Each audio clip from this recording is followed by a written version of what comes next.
first of all, there's the language. The Arabic language is one of the, in my opinion, one of the most extraordinary constructions of the human mind. Language of poetry. It's a language of poetry, it's a language of mysticism and theology, it's a language of law, it's a language of extraordinary humor, for example, and narration. I mean, some of the great feats of narrative skill, the Arabian Nights, the travels of Ibn Battuta, etc., are written in Arabic. So there's that.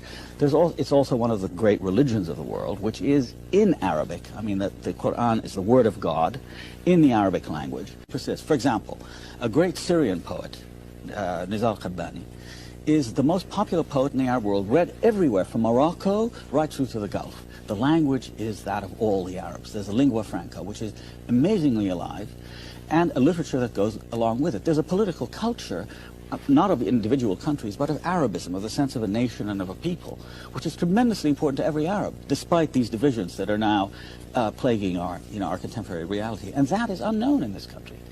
You're really fascinated with that language, aren't you? As a writer, you're a professor. Well, it's not only a rich language, it's been so much maligned, because it's considered to be a very difficult language. In fact, it's not. But it's characterized, it's interesting, a lot of the attacks and the cultural attacks on the Arabs focus on the language that's considered to be a language of violence, of bombast, of sort of awful pretentiousness. It isn't, in fact. It's a very flexible, athletic language from athletic? which athletic, fantastic. Can do many things. Many things. Greek. Exactly. Most of the great classics of the Greeks came, the scientific classics, the logical classics, the works of Aristotle, came to the West through Arabic translations. I mean, that's how they were known.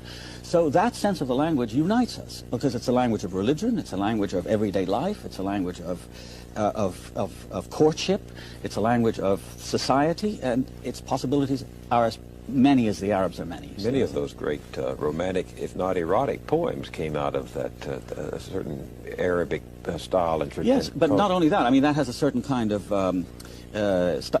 stylized thing to it. But if you look, for example, one of the great creations of the 20th century is the Arabic novel. I mean, Naguib Mahfouz, who won the Nobel Prize for Literature in 1988,